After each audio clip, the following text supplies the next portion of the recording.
여러분 안녕하십니까? 여러분과 함께 영성에 대한 이야기를 나누고 있습니다. 벌써 네 번째 시간이 되었습니다. 사실 영성에 대한 이야기를 이렇게 저렇게 하고는 있지만은 영성이라는 것이 정말 무엇이냐 하는 것에 대해서 한마디로 정의하기는 매우 어렵습니다. 이것을 꼭 신학적이나 혹은 종교학적으로 얘기하지 않다고 하더라도 일반적으로 영성이라는 말을 할 때에는 그 영성이라는 말 속에는 인간이 가지고 있는 이런 어떤 자연현상적인 입장이 아닌 그것을 뛰어넘는 초월적인 신적인 그런 것들이 내포되어 있다고 말하고 있기 때문에 그런 것입니다. 그러니까 우리가 영적이다 그럴 때는 그게 인간적인 것만이 아닌 신적인 것도 거기 포함되어 있다 이렇게 말하는 것이죠. 그런데 저는 영성에 대한 말씀을 여러분들에게 드리면서 전제한 것이 있습니다. 그것은 무엇이냐면 영성이라는 것은 사람을 생각하는 것이다. 사람을 어떻게 생각하는가? 사람을 왜 생각해야 되는가? 그것은 사람이 사람 되지 못했기 때문이다. 즉 비인간화 되었기 때문이다 하는 부분에 대해서 여러분들에게 말씀을 드렸습니다. 그러면 문제는 사람을 어떻게 생각해야 되는가 하는 것이죠. 우리는 사람에 대해서 많이 생각했습니다. 사람에 대한 이야기를 많이 하고 있습니다. 지금도 우리는 사람에 대한 얘기를 쉽게 합니다. 인간이다. 인간이 못되었다. 심지어는 짐승만도 못하다. 저런 짐승. 인간인데 그렇게 말하고 있다는 것이죠. 그래서 인간에 대한 이해를 할 때 가장 기본적으로 얘기하는 것이 무엇이냐면 인간은 생물학적 존재다. 생물적 존재다. biological being 이렇게 말하는 것입니다. 우리를 동물로 보는 것이죠. 그래서 인간을 고등동물, 다른 동물들을 하등동물 이렇게 말하고 있지 않습니까? 인간은 말하는 의견이 있는 생각이 있는 그런 동물이다. 그래서 동물이라고 하지만 인간을 동물이라고 말하지 않습니다. 그 동물적 존재로 얘기하지 않고 조금 더 높은 이야기로 이해할 때 그리고 인간을 깊이 있게 이야기하자고 할 때 우리는 철학적이라는 말을 쓰는 것입니다. 그래서 철학적 존재, 철학적 인간학 이런 얘기를 하는 것입니다. philosophical being. 우리는 철학적 존재라는 것이죠. 인간은 갈대와 같다. 그런데 생각하는 갈대다. 언젠가도 한번 말씀드린 것 같은데 칸트가 한 것처럼 사람은 나는 인간은 무엇을 알 수 있는가? 무엇을 할 수 있는가? 무엇을 바랄 수 있는가? 그리고 나는 무엇인가? 즉 인간은 무엇인가? 이렇게 생각할 수 있다고 하는 것이죠. 생각만 한다고 해서 그러면 인간이 동물보다 나은가? 여러분 꼭 그렇게 생각하십니까? 생각하고 뭐 합니까? 범죄를 저지르잖아요. 범죄를 저지르는 사람들도 얼마나 생각을 많이 합니까? 기가 막힌 생각을 하지 않습니까? 아이디어를 찾아내지 않습니까? 얼마나 창조적입니까? 범죄를 저지르는 데 있어서도 그런 생각을 했을 때 우리는 그것을 그 인간을 철학적 인간이라든지 철학적 존재라고 말할 수 없는 것입니다. 그래서 그 철학적 인간이라고 얘기할 때 거기에 뭐가 있겠습니까? 우리의 정신이 있는 것입니다. 우리의 가치가 있는 것입니다. 이것을 그냥 일반적으로 도덕적 존재다 이렇게 말할 수 있는 것이죠. 그래서 이렇게 말하고 있습니다. 우리는 동물적 존재이지만은 이 동물적 존재라고 하는 것이 철학적 존재에 의해서 맞아야 된다는 것입니다. 다스려져야 된다는 것입니다. 반대로 동물적 존재가 철학적 존재를 때린다면, 여기를 무너뜨린다면, 여기를 지배한다면 우리는 계속 동물적 존재로 존재하게 되는 것이죠. 최소한 우리는 어떻게 존재해야 되겠습니까? 철학적 존재가 되어야 한다는 것입니다. 그래서 가치를 말하고 또 거기서 보람을 말하고 거기서 인간됨을 말하고 그런 것입니다. 근데 쉽게 말하죠. 그 사람 철학이 없어. 생각이 없다는 것이죠. 근데 그 생각도 가치도 없다. 이렇게 말하는 것이죠. 우리가 쉽게 말합니다. 아이고 내가 생각 없이 그랬네. 무슨 일을 할 때 그 일에 대한 가치와 정신이 있습니다. 도덕성이 있습니다. 그런 것을 가지고 우리는 철학적이다. 이렇게 말하는 것입니다. 저는 목사이죠. 목사의 철학이 무엇인가? 목회를 하죠. 목회 철학이 무엇인가? 교육을 하죠. 교육의 철학이 무엇인가? 정치를 하죠. 정치 철학이 무엇인가? 과연 거기 철학이 제대로 자리 잡고 있는가? 우리는 이 문제를 생각해야 된다는 것이죠. 자, 그러면서 그 인간이 좀 더 인간적인 존재로 존재하기 위해서 우리가 많이 애를 씁니다. 그 애를 쓰기 위해서 무엇을 합니까? 지난번에도 잠깐 말씀드렸는데 교육을 합니다. 그래서 인간은 철학적인 인간이다. 동시에 교육인간이다. 우리는 교육을 합니다. 교육을 한다는 것은 무엇일까요? 학습자가 된다는 것입니다. 배우는 사람이 된다는 것이죠. 배운다는 것은 모르는 데서부터 아는 것으로 점점 진화해 가는 것을 말하는 것입니다. 그래서 어린아이가 어른으로 점점 자라가죠. 자라가면서 뭐가 이루어집니까? 많은 것을 배우게 되죠. 학습하게 되는 것이죠. 여러분 이런 것을 진화라고 얘기할 수 있겠습니까? 자, 여기서 잠깐 말씀드릴게요. 인간을 동물적으로 이해하면 어떻게 될까요? 우리는 진화론에 빠지는 것입니다.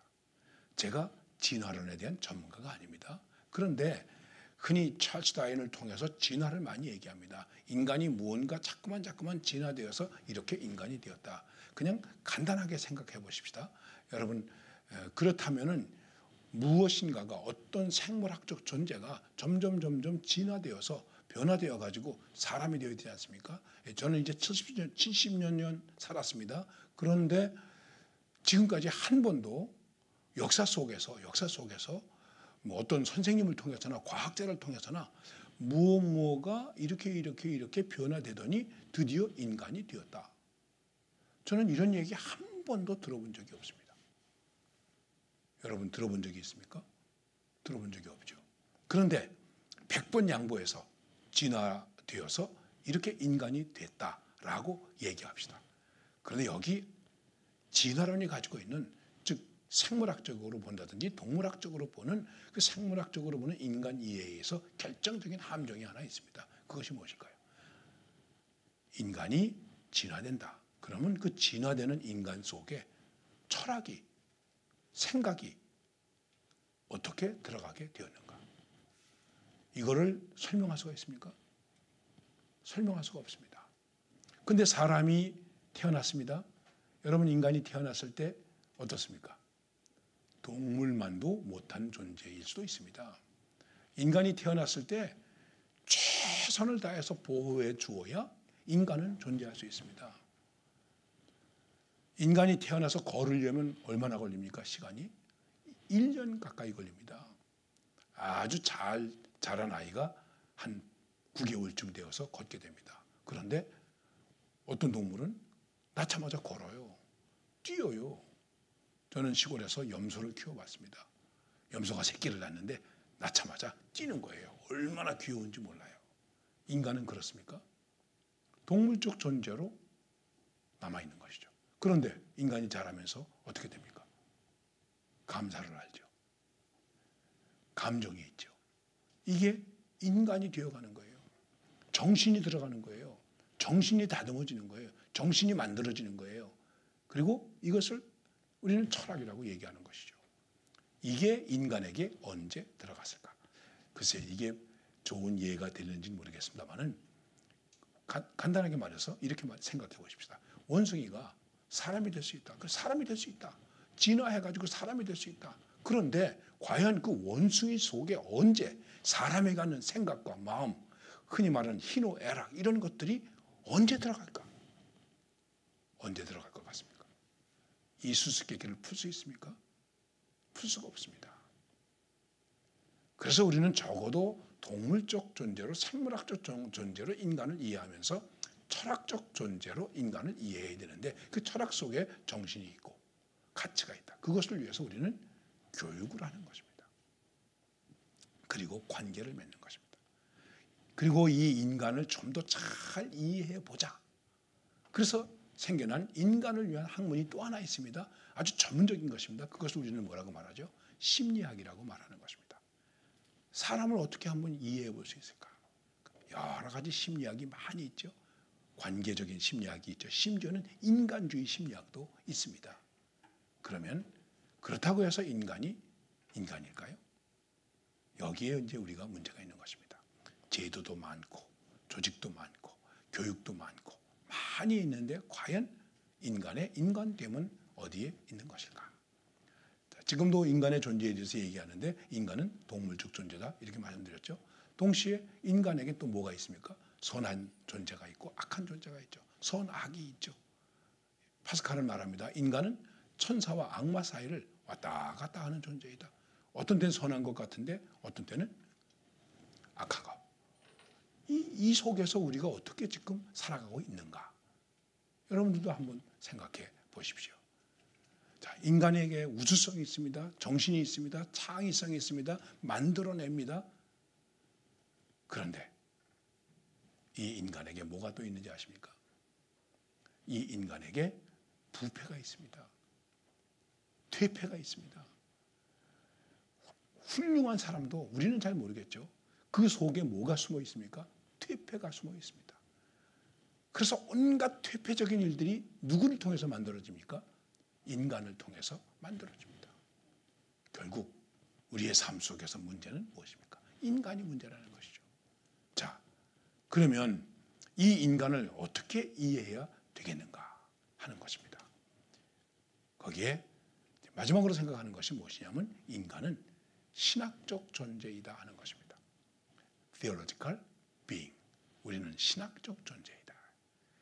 이제 신학적 존재라고 하는 것을 얘기하면서 저는 기독교적인 입장에서 그리스도인의 입장에서 우리의 영성이라는 것이 무엇이냐 하는 것을 여러분과 함께 얘기를 나누게 되는 것입니다. 그냥 신학적이라고 얘기를 한다면 이 땅에 신학적인 것이 많이 있죠. 종교적인 것이 많이 있죠. 과연 그 종교적인 것으로도 인간이 인간 될 수 있을까 하는 것입니다. 그러면 신학에서 말하는 인간은 무엇을 말하는 것일까? 이것입니다. 이 문제는 제가 다음번에 여러분들과 함께 말씀을 나누도록 하겠습니다. 자, 다시 한번 인간이 인간을 어떻게 생각하는가? 이것은 주관적으로 나는 나를 어떻게 생각해야 될까? 고민과 상념에 빠지라는 얘기는 아닙니다. 여기에 대한 관심이 필요합니다. 고민이 필요합니다. 이것을 우리는 본질적인 고민, 창조적인 고민, 그리고 우리를 인간 되게 하는 고민이라고 말할 수 있는 것입니다. 이런 고민을 가진 인간이 창의적 고민을 가진 인간으로서 인간됨을 가질 수도 있는 것입니다. 많이 고민해 보십시오.